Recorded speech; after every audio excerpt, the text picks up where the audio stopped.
요한복음 1장 43절부터 51절까지의 말씀, 제가 여러분들 대신해서 말씀을 읽겠습니다. 눈으로 잘 따라서 읽으시기 바랍니다. 이튿날 예수께서 갈릴리로 나가려 하시다가 빌립을 만나 이르시되 나를 따르라 하시니, 빌립은 안드레와 베드로와 한 동네 벳세다 사람이라. 빌립이 나다나엘을 찾아 이르되 모세가 율법에 기록하였고 여러 선지자가 기록한 그 일을 우리가 만났으니 요셉의 아들 나사렛 예수니라. 나다나엘이 이르되 나사렛에서 무슨 선한 것이 날 수 있느냐. 빌립이 이르되 와서 보라 하니라. 예수께서 나다나엘이 자기에게 오는 것을 보시고 그를 가리켜 이르시되 보라, 이는 참으로 이스라엘 사람이라. 그 속에 간사한 것이 없도다. 나다나엘이 이르되 어떻게 나를 아시나이까? 예수께서 대답하여 이르시되 빌립이 너를 부르기 전에 네가 무화과 나무 아래에 있을 때에 보았노라. 나다나엘이 대답하되 랍비여, 당신은 하나님의 아들이시요 당신은 이스라엘의 임금이로소이다.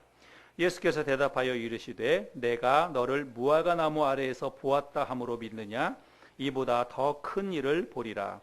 또 이르시되 진실로 진실로 너희에게 이르노니 하늘이 열리고 하나님의 사자들이 인자 위에 오르락내리락 하는 것을 보리라 하시니라. 아멘. 추석 명절이 되면 많은 분들이 길에서 몇 시간씩 고생을 하면서도 고향을 다녀옵니다. 왜 그러냐면 고향에 가면 부모님이 계시기 때문이죠.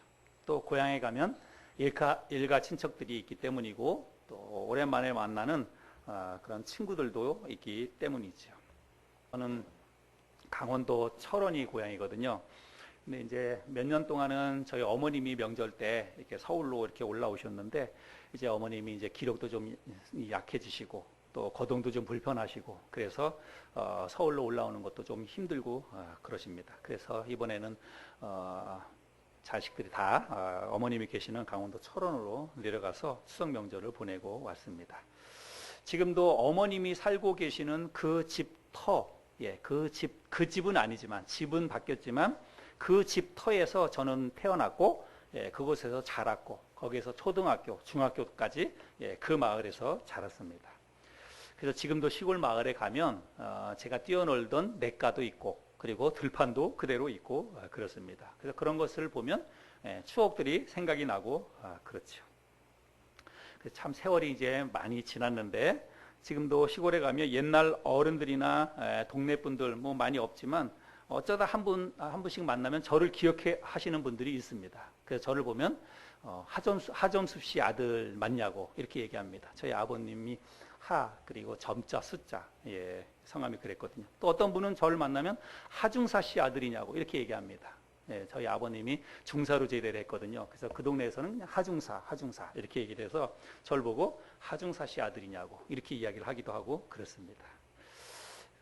또 이번에 시골에 가서 마을에서 그 마당에서 뭘 하고 있는데 뒤에서 형님 안녕하세요 누군가 이렇게 얘기를 하는 거예요. 그래서 뒤를 돌아봤더니 뭐 이제 몇 년 후배 되는 친구가 오랜만에, 저도 오랜만에 그 친구를 봤는데 동네 형이니까 아니까 저를 보고 어떻게 잘 지내시냐고 인사도 하고 그랬습니다. 그래서 여러분, 고향은 그런 곳이라는 생각이 들어요. 고향은 나의 존재를 확인시켜주는 곳이다, 이런 생각이 듭니다. 부모님이 누구인지, 어린 시절을 어떻게 보냈는지, 친구가 누구인지, 선후배가 누구인지, 그곳에 어떤 추억이 있는지, 이런 것들을 가르쳐주는 곳이 바로 고향이다, 이런 생각이 듭니다. 오늘 우리 본문 말씀에 보면 빌립이라고 하는 사람이 예수님을 소개하는데 뭐라고 소개하냐면 요셉의 아들 나사렛 예수니라, 이렇게 소개를 하고 있습니다. 그런데 여러분, 빌립이 소개하는 이 예수님에 대한 소개, 요셉의 아들 나사렛 예수라고 하는 이 예수님에 대한 소개가 저는 어떤 예수님에 대한 어떤 증거나 소개보다 저는 강력한 메시지라고 이야기를 드리고 싶습니다. 이거는 다른 어떤 사람이 우리가 그동안 살펴봤던 예수님에 대한 소개가 있죠. 그래서 태초부터 계셨던 말씀이라고, 또 세상 죄를 지고 가는 하나님의 어린 양이라고, 빛으로 오신 예수님이라고 다양하게 예수님을 소개하지만 그 어떤 소개보다도 나사렛 예수, 요셉의 아들 나사렛 예수라고 하는 이 소개가 저는 정말 강력한 그런 메시지를 담고 있다, 이런 생각이 듭니다. 우리가 오늘 그 말씀을 함께 좀 나눠보기를 원하는데, 지난주에는 침례 요한이 예수님을 세상 죄를 지고 가는 하나님의 어린 양이다, 이렇게 소개를 했지요. 그렇게 소개하는 무대는 요단강이 있는 예루살렘이었습니다. 그런데 이제 시간이 하루가 지났습니다. 그리고 장소도 예루살렘이 아니라 갈릴리로 바뀌어져 있습니다. 43절, 44절 말씀에 보면, 이튿날 예수께서 갈릴리로 나가려 하시다가 빌립을 만나 이르시되 나를 따르라 하시니, 빌립은 안드레와 베드로와 한 동네 벳세다 사람이라. 저기 말씀해 보니까 예수님이 이제 갈릴리로, 예루살렘에서 갈릴리로 올라가셨어요. 그래서 갈릴리에서 누구를 만났는고 하면 빌립이라고 하는 사람을 만났죠. 그런데 이 빌립이라고 하는 사람은 고향이 어디냐면 벳세다 사람이다 라고 이야기를 하고 있습니다. 여러분, 벳세다가 어디냐면 지도를 한번 보시면 잘 보이시는지 모르겠습니다. 갈릴리 호수를 주변으로 해서 예수님이 자란 곳은 빨갛게 되어 있는 나사렛이고, 그리고 저 위쪽이 벳세다라고 하는 곳입니다. 그래서 빌립이라고 하는 사람을 저 벳세다에서 만났다라고 하는 곳입니다. 그리고 이 벳세다 사람 빌립이 나다나엘이라고 하는 사람을 만났습니다. 그래서 그 사람에게 자기가 만난 예수님을 소개합니다. 그런데 이 빌립이 나다나엘을 만났는데 어떻게 만났는고 하면 그냥 우연히 길을 가다가 만난 게 아니라 일부러 나다나엘을 찾아가서 만났다라고 하는 것을 알 수가 있지요. 45절 말씀해 보면 우리 같이 45절 한번 읽어볼까요? 시작.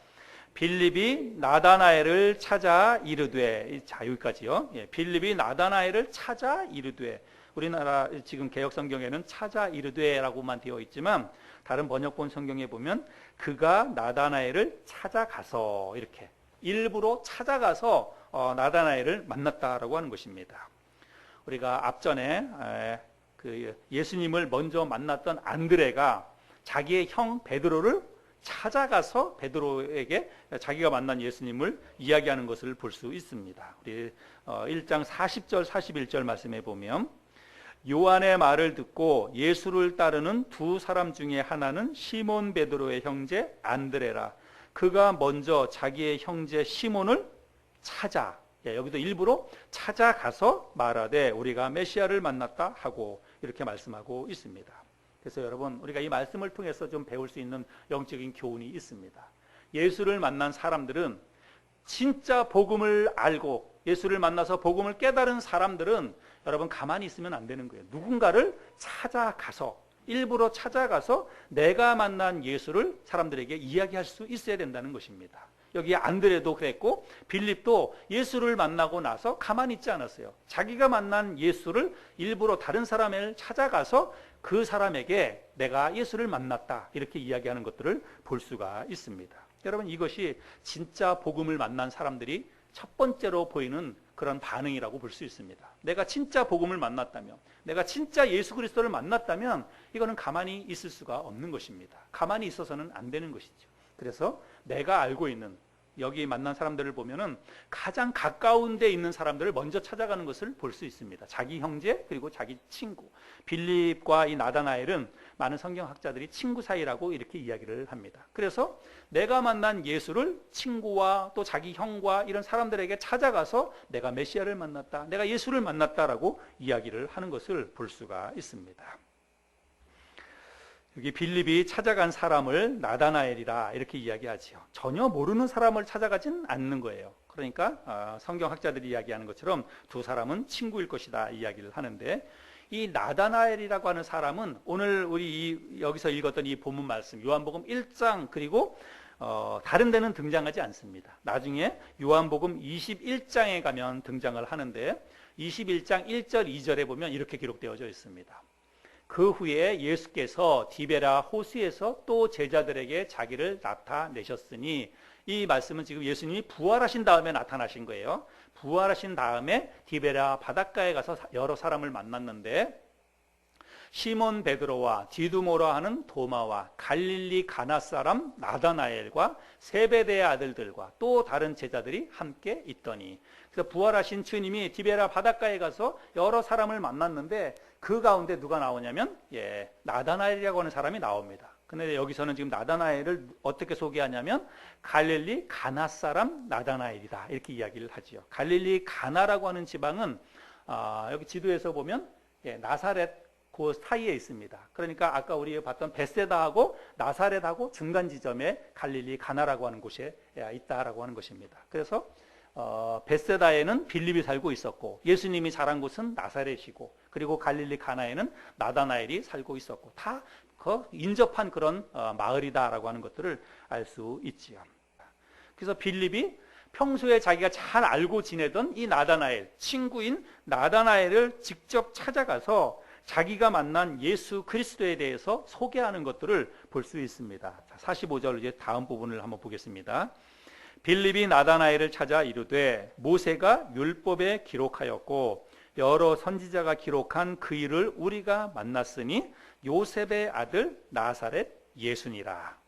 그래서 빌립이 나다나엘을 찾아가서 이야기를 하는데 예수님에 대해서 뭐라고 얘기하냐면 모세가 율법에 기록하였고 여러 선지자가 기록한 그 일을 우리가 만났다 이렇게 소개를 합니다. 근데 여러분 당시에 이스라엘 백성들 특별히 유대인들에게 있어서의 모세의 율법 여러분 그거는 절대적인 것입니다. 모세의 율법 그리고 선지자들의 기록 그러면 끝나는 거예요. 그들이 다른 어떤 사람들의 말도 믿지 않는다 할지라도 모세의 율법에 기록되었다. 그리고 선지자들이 기록하였다 그러면 그거는 최종적인 권위를 갖는 것입니다. 그거는 곧 하나님의 말씀을 의미하는 거예요. 그래서 빌립이 나다나엘에게 뭐라고 얘기하냐면 모세가 율법에 기록하였고 여러 선지자가 기록한 그 일을 내가 만났다 이렇게 이야기를 하는 것입니다. 그러면 빌립이 만난 사람이 정말 대단한 사람이다라고 하는 것들을 우리가 알 수 있습니다. 그래서 나다나엘도 처음에 빌립이 이렇게 얘기했을 때 정말 궁금했을 거예요. 모세가 율법에 기록한 그 사람 그리고 선지자들이 기록한 그 사람을 만났다고 하니까 이건 정말 엄청난 사람을 만난 거잖아요. 그래서 궁금했을 것입니다. 그런데 딱 거기까지만 얘기했으면 참 좋았을 것 같아요. 모세가 율법에 기록한 그 사람을 내가 만났다. 선지자들이 기록한 그 사람을 내가 만났다. 그러면 아마 나다나엘이 막 궁금하고 호기심에 생겨서 그 사람이 누구냐 얼른 가보자 아마 그렇게 했을 텐데 그 다음에 빌립이 뭐라고 얘기하냐면 요셉의 아들 나사렛 예수니라 이렇게 이야기합니다. 아마 그 뒷부분의 말을 듣고 나다나엘은 그만 맥이 쭉 빠졌을 거예요. 왜냐하면 나사렛 예수라고 이야기했을 때 그 나다나엘이 뭐라고 대답하냐면 나사렛에서 무슨 선한 것이 날 수 있느냐 이렇게 이야기하죠. 그러니까 이 말은 뭐냐면 그냥 그 앞부분까지 얘기했을 때는 너무 좋았는데 나사렛 출신이라 그러니까 나사렛에서 태어났다고요? 나사렛 출신이라고요? 그 사람이 뭐 별 볼 일 있겠어요? 그거예요. 나사렛 출신이라고 이야기하니까 나사렛에서 무슨 선한 것이 날 수 있느냐 이렇게 이제 대답을 합니다. 우리가 이 말을 통해서 당시에 그 나다나엘이 한 이 말을 통해서 보면 나사렛이라고 하는 이 동네가 얼마나 작고 초라하고 그리고 보잘것없는 동네였는지 우리가 충분히 생각해 볼 수 있습니다. 우리가 보통 이야기할 때 개천에서 용난다 이런 말을 많이 하죠. 근데 여러분 그 말은 진짜 맞는 말이에요. 개천에서 용난다는 것은 그만큼 희박하다는 것입니다. 정말 힘든 거예요. 그는 뭐 그야말로 가뭄에 콩나듯이 그렇게 희박한 그런 일입니다.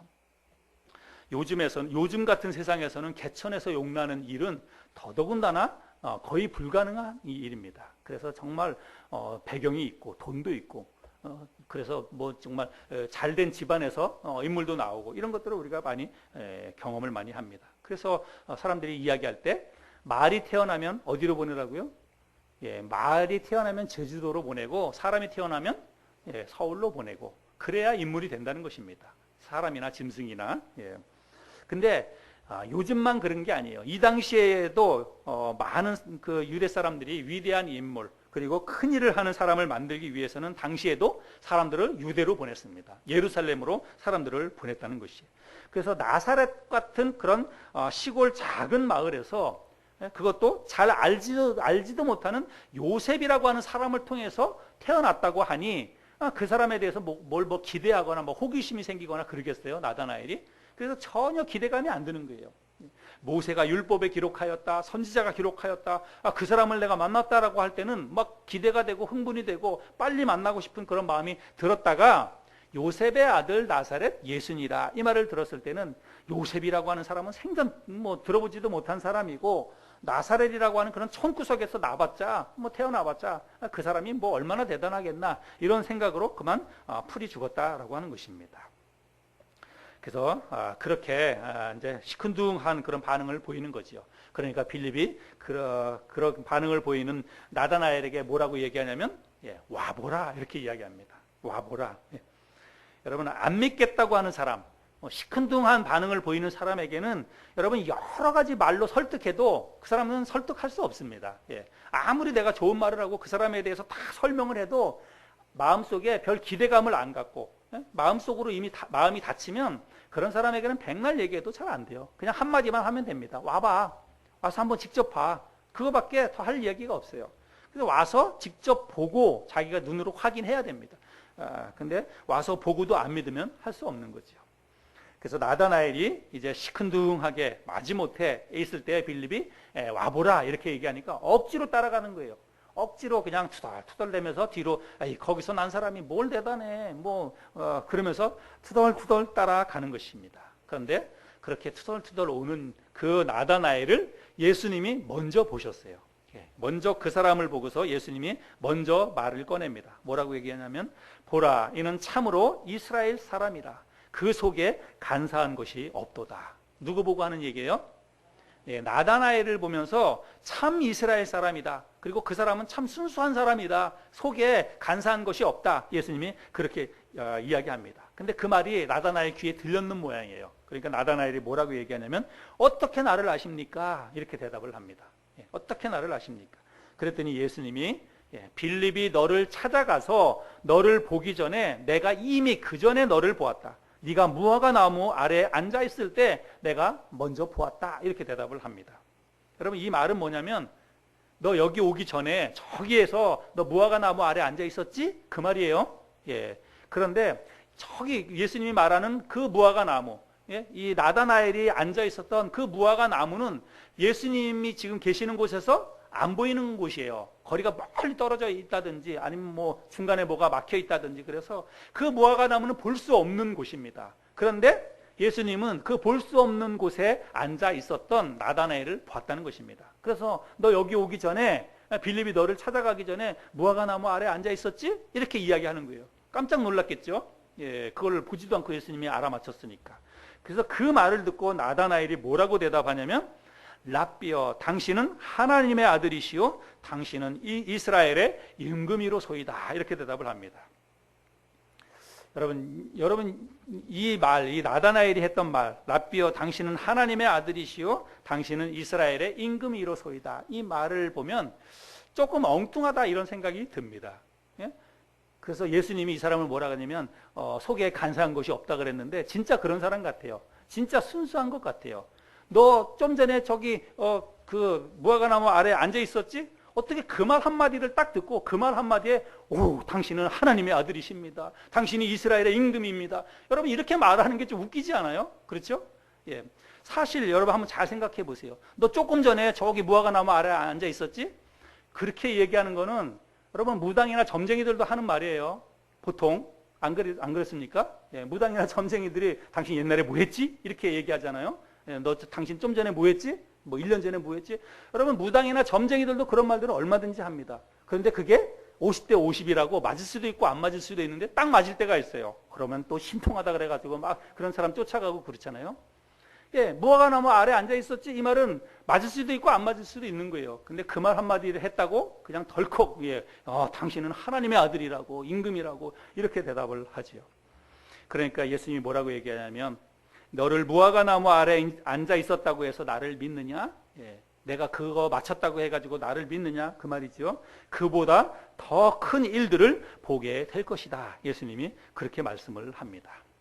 그리고 그 일 이후에 이 나다나엘이 어떠한 삶을 살았는지는 알 수 없어요. 나다나엘은 오늘 요한복음 1장 여기와 그 다음에 아까 좀 전에 살펴보았던 예수님 부활하신 다음에 만났던 요한복음 21장 그 두 곳밖에는 나다나엘이 등장하지 않습니다. 그런데 나다나엘이 이때 이후로 어떤 삶을 살았는지 알 수 없지만 부활하신 다음에 예수님이 찾아간 곳에서 예수님을 만납니다. 그것을 통해서 보면 아마 나다나엘은 이 사건 이후로 믿음으로 주님을 따르는 삶을 살았을 것이다 라고 하는 것들을 우리가 충분히 상상해 볼 수가 있습니다. 이것이 이제 오늘 우리가 함께 나누는 말씀의 그런 스토리이지요. 저는 오늘 이 말씀을 통해서 빌립이나 나다나엘의 이 고백을 통한 뭐 어떤 영적인 가르침이나 교훈 뭐 이런 것들을 저는 이야기하려고 하지 않습니다. 그냥 빌립이 나다나엘에게 소개했던 단순한 소개, 요셉의 아들 나사렛 예수라고 하는 이 소개 멘트가 어떤 의미가 있는 것인지, 왜 이 말이 단순히 기독교 역사뿐만 아니라 전 인류에게 강력한 메시지가 되는지를 제가 여러분에게 말씀을 좀 드리려고 합니다. 여러분, 기독교라고 하는 것은, 기독교는 다른 종교와 확연히 다른 것이 있습니다. 다른 종교들과 비교할 수 없는 분명한 차이점이 기독교에 있어요. 여러분, 그건 뭐냐면 바로 역사성이라고 하는 것입니다. 역사성. 여러분, 역사라고 하는 것은 뭐예요? 역사는 아무리 많은 시간이 흘렀다 할지라도 역사라고 하는 것은 사실로 존재했던 어떤 사건이 분명히 있는 것입니다. 그리고 사실로 존재했던 어떤 장소도 있고, 그리고 그 당시에 역사적으로 분명히 존재했던 어떤 사람들의 이야기, 그것이 분명히 존재하는 게 역사예요. 그것들을 기록한 것이 바로 역사라고 하는 것입니다. 그리고 그 역사라고 하는 것은 어떤 자료나 흔적들이 분명히 남아있게 마련입니다. 거기에 비해서 신화 혹은 설화 이런 것들은 그 내용이 아무리 거창하고 그 내용이 아무리 그럴듯하다 할지라도 실제적인 자료나 실제적인 흔적들을 찾아볼 수가 없습니다. 그죠? 사람들의 입에서 입으로 전해 내려오는 구전, 그것에만 의존을 한다는 것이죠. 제가 여러분 서두에 제 고향 얘기를 했는데 4, 50년이 지났습니다. 고향에서 제가 태어나고 자라서 4, 50년이 지났지만 지금도 강원도 철원군 서면 자등 육리에 가면 저에 대한 흔적들이 남아 있습니다.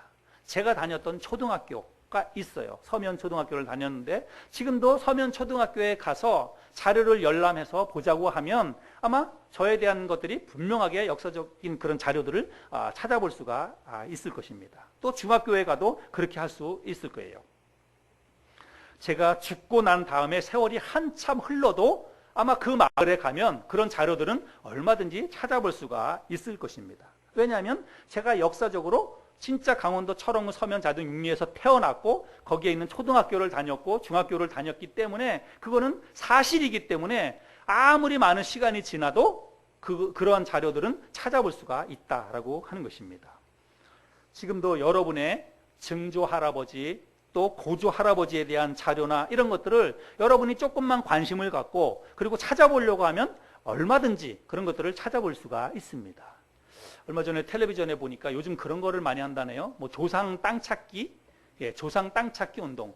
그래서 어떤 사람이 인천에 어디에서요, 그 고조 할아버지 때 땅을, 그 동네 땅을 많이 샀나 봐요. 많이 사가지고 그 할아버지가 이제 등기를 해놨는데 그게 뭐 전쟁통을 겪고 뭐 이렇게 하다가 와가지고 그걸 잘 몰랐던 거예요. 자식들이 아무도 몰랐어요.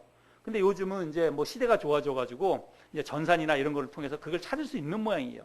그래서 그 사람이 조상 땅 찾기라고 하는 그런 뭐 이제 사이트를 찾아가지고 막 찾다가 수소문해가지고 막 찾아가지고 땅을 찾았어요. 그래서 몇만 평 되는 좋은 땅을 찾았어요. 제가 보니까 진짜 좋은 땅이고 굉장히 비쌀 것 같은데 그 사람은 뭐 이제 경선한 거죠. 여러분도 한번 해보세요. 혹시나 여러분들 뭐 옛날 그 할아버지들이 뭐 이렇게 땅 사가지고 숨겨놓은 게 있는지 혹시 모르겠어요.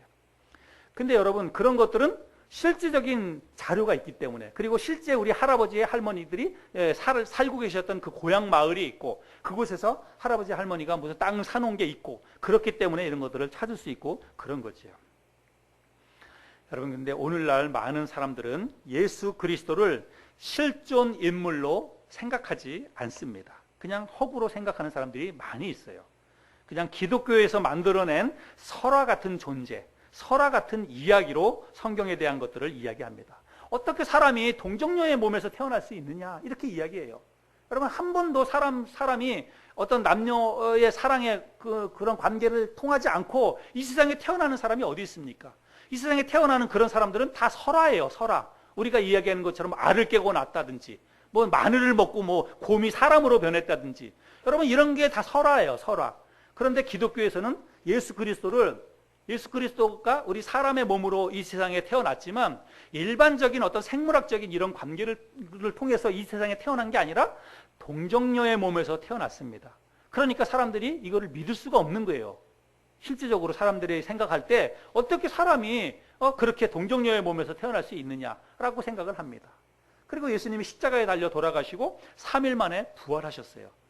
근데 사람이 죽으면 끝이지, 사람이 죽어서 땅속에 묻혀서 3일이 지나면 끝나는 거지, 어떻게 죽은 사람이 3일 만에 다시 살아날 수 있느냐? 그건 말도 안 된다. 기독교에서 이걸 만들어낸 거다라고 이야기하죠. 그래서 기독교에서 만들어낸 이야기라고 해서 사람들은 그냥 똑같이 우리들이 얘기하는 그런 설화의 하나처럼 그렇게 기독교도 하나의 종교로만 그렇게 생각을 한다는 것입니다.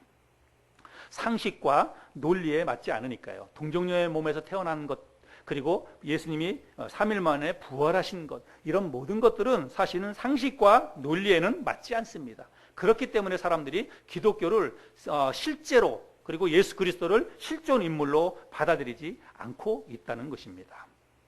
그러나 여러분, 예수 그리스도가 실존 인물이 맞다면 그분에 관한 다른 이야기, 그분에 관한 모든 이야기도 사실일 가능성이 많습니다. 왜냐하면 성경에 기록된 그분에 관한 모든 이야기, 성경에 예수님에 관한 모든 이야기들이 그 당시에 실제로 예수님과 함께 살고 있었던 그곳에서 같이 살고 있었던 사람들이 직접 눈으로 보고 직접 귀로 들었던 이야기들을 기록한 것들이기 때문에 그렇습니다. 제가 지금도 40-50년이 지나서도 고향에 가면 저희 아버님의 성함을 대고 또 저희 아버님의 뭐 호칭을 대면서 그 아들이 아니냐고 이야기하는 것은 그 아버님이 그곳에서 실제로 살았고 저도 어린 시절을 그곳에서 보냈고 이런 것들이 실제로 그런 일들이 있었기 때문에 그런 이야기들을 사람들이 몇십 년이 지나도 그런 이야기들을 하는 거예요. 예수님도 역시 마찬가지입니다. 지금 여기 이제 요한복음에서 이야기하는 것은 예수님이 돌아가신 지 사실은 얼마 안 됐어요. 몇십 년, 뭐 40-50년 정도 지났으니까. 그런 다음에 예수님에 대한 이야기를 하는데 뭐라고 하냐면 그 예수는 모세가 율법에 기록한 그 사람이고 선지자들이 기록한 그 사람인데 그 사람이 나사렛에서 그 사람이 어린 시절을 보냈다. 내가 봤다. 사람들이 그렇게 이야기를 하는 것입니다. 그리고 그 사람의 육신의 아버지는 요셉이다. 이렇게 출처를 밝혀주고 있는 것입니다. 오늘 빌립이 예수님에 대해서 요셉의 아들 나사렛 예수라고 소개하는 이 메시지가 왜 오늘날 우리에게, 온 인류에게 정말 강력한 메시지가 되느냐 하면 여러분, 예수님이 역사적으로 분명히 존재하신 분이라고 하는 것을 입증해주는 자료이기 때문에 그래요. 요셉의 아들 나사렛 예수라고 하는 것이 이 말씀이 실제로 예수님이 누구의 아들인지, 그리고 예수님이 실제로 어느 마을에서 자라났는지 이런 것들을 보여주는 그런 증거가 되기 때문에 이 메시지가 아주 힘이 있는 메시지라고 하는 것입니다. 나다나엘은 빌립이 얘기하는 그 말을 듣고 나사렛에서 무슨 선한 것이 날 수 있겠느냐라고 시큰둥한 반응을 보였습니다. 근데 당시에 나다나엘뿐만이 아니라 많은 사람들이 예수님에 대해서 여러 가지 생각들을 했어요. 뭐 물론 좋게 예수님에 대해서 받아들인 사람도 있죠. 그래서 어떤 사람은 엘리야 선지자가 아니냐, 혹은 뭐 예레미야 선지자가 아니냐, 그렇게 이야기한 사람도 있고, 실제로 예수님을 메시아로 받아들인 그런 사람들도 있습니다. 그러나 많은 사람들이 예수님을 자칭 메시아라고 그렇게 이야기하면서 그냥 미친 사람처럼, 그리고 혹은 사회를 혼란시키는, 사회를 무질서하게 만드는 그런 사람 정도로만 사람들이 받아들였습니다. 그러나 여러분, 예수님을 메시아로 받아들이든지 아니면 뭐 정신병자 미친 사람으로 받아들이든지 예수님을 어떻게 받아들였느냐, 그것보다 더 중요한 것은 예수님을 실존 인물로 사람들이 생각했다는 거예요. 예수님을 실제로 존재했던 인물로, 그리고 나사렛에서 어린 시절을 보낸 그런 사람으로 사람들이 받아들였다라고 하는 것, 그 사실 자체가 정말 중요하다라고 하는 것입니다. 예수님이 진짜 실존 인물이고 실존 인물인 예수 그리스도가 요셉의 아들로 태어나서 나사렛이라고 하는 그 동네에서 어린 시절을 보낸 게 모두 사실이라면 여러분 그분에 관한 다른 이야기들도 사실일 가능성이 많습니다. 나사렛에서, 왜냐하면 나사렛에서 어린 시절을 예수님과 함께 보낸 사람들이 분명히 있을 거예요. 성경에는 기록되어져 있지 않지만, 성경에는, 우리가 보는 성경은 예수님의 사역에 대해서 아주 굵직한 것들만 기록되어 있기 때문이지, 여러분 한 3, 40년이 지나면 3, 40년 지난다고 해서 그 사람에 대한 모든 이야기가 사람들의 기억 속에서 지워지나요? 그런 사람들이 다 없어지는 거 아니잖아요. 그렇죠? 한 4, 50년 지나도 예수님과 함께 어린 시절을 나사렛에서 보냈던 사람들이 분명히 있었을 것이라고 하는 것입니다. 그리고 그분의 말씀을 직접 들었던 사람들도 분명히 있었을 것이고, 예수님이 안수기도 해주시고 예수님이 상처를 만져주셔서 그래서 병이 나은 사람, 그리고 귀신이 나간 사람, 그런 사람이 분명히 존재하잖아요. 이런 모든 것들이 예수님이 실존 인물이라고 하는 것들을 보여주는 자료이지요. 또 그 중에는 예수님이 십자가에 달려 돌아가실 때에 두 눈으로 끝까지 그 먼 발치에서라도 예수님이 십자가에 달려 돌아가시는 모습을 보았던 사람도 있었고, 그리고 예수님이 시신을 이제 돌무덤에 안치할 때 그 모습을 본 사람도 있었고, 그리고 경비병을 세워서 무덤을 튼튼히 지켰지만 그 다음에 3일 만에 무덤의 문이 열려 있고 무덤이 비어 있는 것을 보았던 사람들도 있고, 부활하신 다음에 직접 부활하신 예수님을 만났던 사람들도 있고, 심지어는 도마 같은 경우는 예수님의 이 손과 허리에 직접 자기가 손으로 만져봐서 예수님이 손에 못이 박히시고 그리고 창자국이 났던 그것도 확인했던 사람들도 있었다는 것입니다. 여러분, 이런 모든 것들은 예수님이 실존 인물이다라고 하는 것, 역사적으로 예수님이 분명히 존재하셨던 그런 분이라는 사실을 보여주는 말씀들이지요. 성경이 예수님의 출생과 어린 시절에 대해서 성경에도 기록하고 있습니다. 여러분, 우리 모두도 어린 시절이 있잖아요. 우리가 어린 시절에 대한 자료를 우리가 글로 남기지 않았어도 사진도 있고, 요즘은 다 이렇게 카메라로 찍어서 사진이나 비디오 테이프나 이런 것들을 다 가지고 있는데, 여러분 예수님의 어린 시절에 대한 기록도 여러분 여기 자료가 다 있어요. 성경에 다 있습니다. 우리 한 몇 군데만 찾아볼 텐데, 여러분 누가복음을 한번 찾아보시기 바랍니다. 누가복음 2장 1절부터 7절까지 제가 한번 읽어보겠습니다.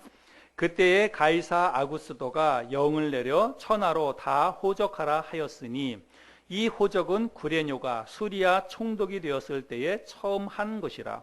모든 사람이 호적하러 각각 고향으로 돌아가매 요셉도 다윗의 집 족속이므로 갈릴리 나사렛 동네에서 유대를 향하여 베들레헴이라 하는 다윗의 동네로 그 약혼한 마리아와 함께 호적하러 올라가니, 마리아가 이미 잉태하였더라. 거기 있을 때에 해산할 날이 차서 첫 아들을 낳아 강보로 싸서 구유에 뉘었으니 이는 여관에 있을 곳이 없음이러라. 여러분, 예수님은 비록 나사렛에서 이제 잉태를 했지만 태어난 것은 나사렛이 아닙니다. 베들레헴에 가서 태어나셨죠. 그리고 나중에 이제 나사렛이라고 하는 동네로 다시 되돌아오셨는데, 어찌됐든지 간에 예수님은 마리아의 몸에 잉태되어서 그리고 베들레헴으로 가서 그곳에서 태어났다라고 하는 것들을 이 성경 말씀을 통해서 볼 수 있습니다. 그 다음에 2장 22절부터 33절까지의 말씀을 또 보겠습니다. 22절부터 모세의 법대로 정결 예식의 날이 참에 아기를 데리고 예루살렘에 올라가니, 이때는 예수님이 태어나서 한 40일 정도가 지났을 때입니다. 이는 주의 율법에 쓴 바 첫 해에 처음 난 남자마다 주의 거룩한 자라 하리라 한 대로 아기를 주께 드리고, 또 주의 율법에 말씀하신 대로 산비둘기 한 쌍이나 혹은 어린 집비둘기 둘로 제사하려 함이더라. 예루살렘에 시므온이라 하는 사람이 있으니 이 사람은 의롭고 경건하여 이스라엘의 위로를 기다리는 자라. 성령이 그 위에 계시더라. 그가 주의 그리스도를 보기 전에는 죽지 아니하리라 하는 성령의 지시를 받았더니 성령의 감동으로 성전에 들어가매 마침 부모가 율법의 관례대로 행하고자 하여 그 아기 예수를 데리고 오는지라. 시므온이 아기를 안고 하나님을 찬송하여 이르되 주제여 이제는 말씀하신 대로 종을 평안히 놓아 주시는도다.